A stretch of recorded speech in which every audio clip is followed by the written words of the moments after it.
Rebeldía es también llevarle la contraria a nuestras autoridades.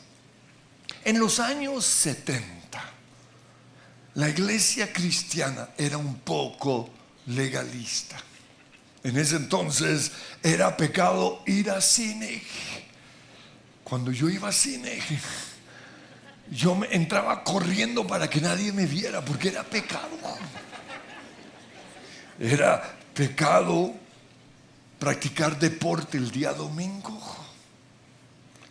No podíamos oír ni cantar música contemporánea, es decir, con guitarras o con una batería. Las mujeres no podían maquillarse, Dios nos libre. No, broma. No podían usar pantalones. Y eso trajo como resultado rebeldía en los jóvenes. Pero tristemente fue una rebeldía en contra de Dios y de la iglesia. Pero se levantó una nueva generación que reconoció ese legalismo y en vez de rebelarse en contra de Dios o en contra de la iglesia, se rebeló en contra del legalismo y empezó a vivir en la libertad que tenemos en Cristo. Y lo sé porque yo soy parte de esa generación que disfruta de las cosas buenas que Dios le ha dado a la vida, pero dentro de los parámetros de la palabra de Dios. Pero tristemente muchos otros se rebelaron en contra de Dios, de la iglesia y de la Biblia, y ahí surgió el cristianismo mundano. Cristianos mundanos que toman, que fuman, que se rumbean a sus novias, que van a clubes nocturnos, que dicen groserías. Fue una rebeldía, pero en contra de Dios. Muchas cuestionan mis prédicas, y eso es llevar la contraria a una autoridad, especialmente cuando predico en contra del pecado, cuando enseño acerca de la sanidad interior o cuando hablo acerca de echar fuera demonios.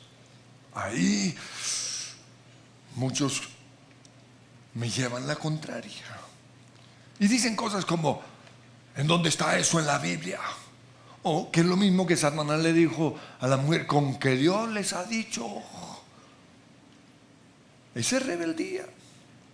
Muchos jóvenes se han alejado de Dios simplemente por llevarle la contraria a sus padres. Porque a veces los padres son cantaletudos. Y entonces dicen, estos jóvenes piensan: si me quieren ver mundano, pues me voy a mundanear. Y el problema es que a veces se quedan allí. Simplemente ¿por qué?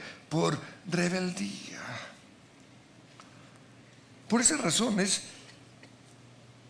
probable que algunos hayan tomado o estén estudiando una carrera contrario a lo que es la voluntad de Dios para sus vidas, simplemente por llevarle la contraria a sus padres. Algunos se han casado con la persona equivocada por llevarle la contraria a sus padres. Algunos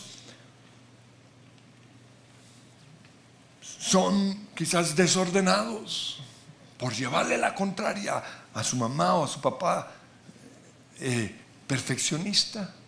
Comen basura por llevarle la contraria a su papá, que es que exige comer comida saludable. Fuman por llevarle la contraria. Se han tatuado por todo lado por llevarle la contraria a sus padres. Y pregunto: ¿qué cosas has hecho tú como joven? Simplemente por llevarle la contraria a tus padres. Porque eso es desobedecer. Por eso quiero que hagamos una pausa y pensemos en nuestros padres. Mi papá es, y por eso yo soy. desobediencia. Pero aún podemos hacer cosas buenas en rebeldía. Hay dos cosas que yo trato de hacer todos los días: comer saludablemente y hacer ejercicios. Pero un día el Señor me hizo esta pregunta: ¿por qué lo haces? ¿Lo haces por tu bienestar o lo haces en rebeldía a tu papá? Y esa pregunta me llevó a pensar: ¿por qué lo hago? Y eso es lo que Dios quiere que hagamos hoy. ¿Por qué hago muchas cosas? ¿Será que es en rebeldía a mis papás? Es que mi papá en su juventud fue un gran deportista. Jugaba tenis en Australia. Tengo la copa que él ganó jugando tenis. Practicaba el boxeo. Estaba en un equipo de rugby. Los recuerdos que yo tengo de él en Funza era siempre en su bicicleta. Iba al pueblo en bicicleta. Visitaba a las personas de la iglesia en su bicicleta. Pero de repente, por alguna razón, dejó totalmente el deporte. Y yo perdí mi admiración hacia él. Recuerdo un día que después de 20 o 30 años de haber sido impactado tremendamente por un predicador, cuando yo tenía 11 años, que Dios usaba para hacer los milagros más grandes que he visto en mi vida.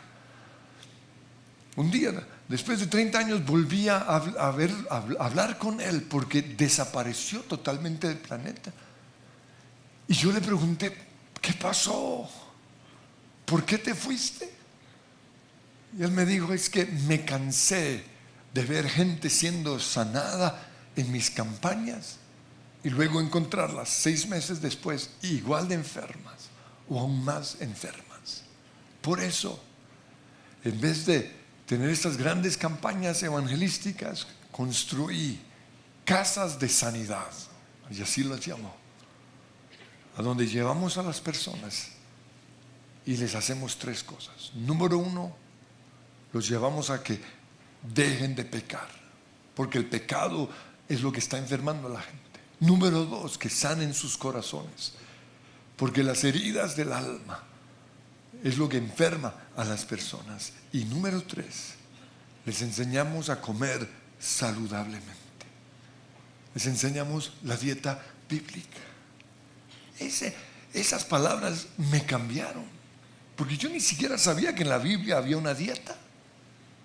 Y él dijo, y ahí estamos logrando más resultado que lo que lográbamos en nuestras grandes campañas evangelísticas con milagros impresionantes. Cuando él me dijo eso, le hablé acerca de mi papá, porque en ese momento, debido a su diabetes, él tuvo una herida así de chiquita aquí, que se le fue agrandando y agrandando y no le sanaba. Íbamos a los médicos y solo le daban una pomadita: póngase la pomadita.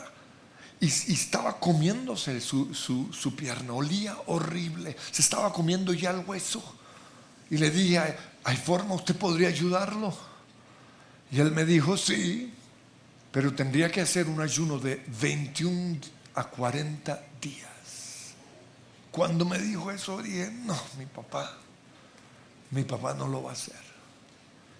Y me dijo: y después de ese ayuno tendría que someterse al ayuno de la palabra de Dios. Yo sabía que mi papá no lo haría, y tristemente murió con tan solo 69 años. ¿Por qué? Por sus malos hábitos alimenticios y por no hacer ejercicio. Entonces, cuando el Señor me hizo esa pregunta, fue bien confrontador. ¿Tú por qué lo estás haciendo? ¿Lo haces por tu bienestar o es un acto de rebeldía en contra de tu papá?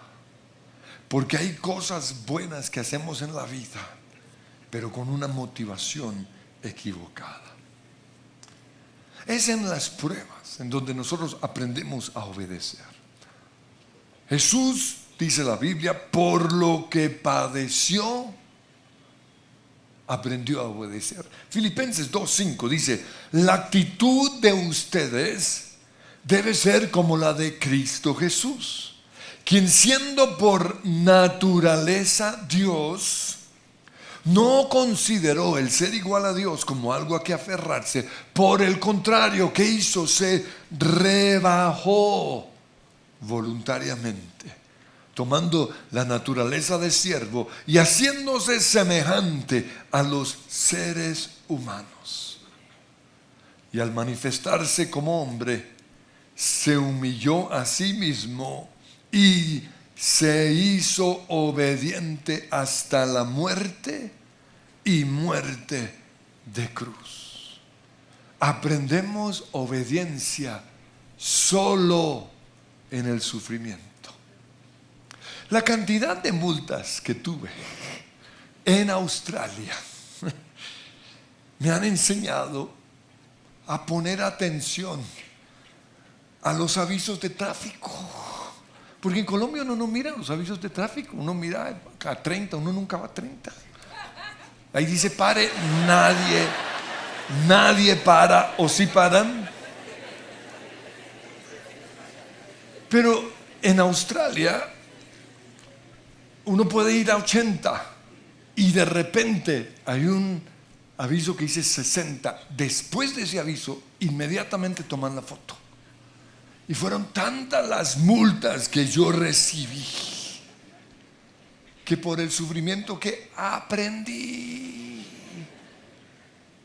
Por eso en el carro tengo algo, un pitico, que me suena cada vez que paso los 60 kilómetros. Es decir, todo el tiempo me suena. Pero estoy aprendiendo a manejar debajo de eso. ¿Cómo lo aprendí? A punta de multas. ¿Dónde se aprende la obediencia? En el sufrimiento. Aprendemos a obedecer al cuerpo. O sea, ¿por qué tenemos que enfermarnos antes de obedecer al cuerpo? ¿Qué me está diciendo mi cuerpo? Que no coma tanto, que no consuma tanta azúcar, que coma ensaladas, verduras, frutas. ¿Ustedes han visto a un perro? Cuando un perro se siente mal, come pasto. Y un día oí a un señor, no lo deje comer pasto que va a hacer diarrea después. Es que el perro es inteligente. El perro sabe que tiene que despojarse de lo que le está haciendo daño. Pero los seres humanos no obedecemos al cuerpo. Cuando el cuerpo nos dice descansa, obedece, descansa. Cuando el cuerpo nos dice que tenemos que beber agua, tenemos que beber agua, no aguardiente ni Coca-Cola, no, agua. Cuando el cuerpo me dice que tengo que hacer ejercicio, lo hago. Y es interesante, entre más cansado salgo de aquí, más necesito hacer ejercicio. Porque así funciona el cuerpo que Dios nos ha dado. Y así al día siguiente estoy libre. Vean a los ciclistas, llegan después de 4 horas de estar montando. ¿Y qué hacen? Siguen en una bicicleta y quietos. ¿Por qué? Porque obedecen el cuerpo. A otros con Jesús.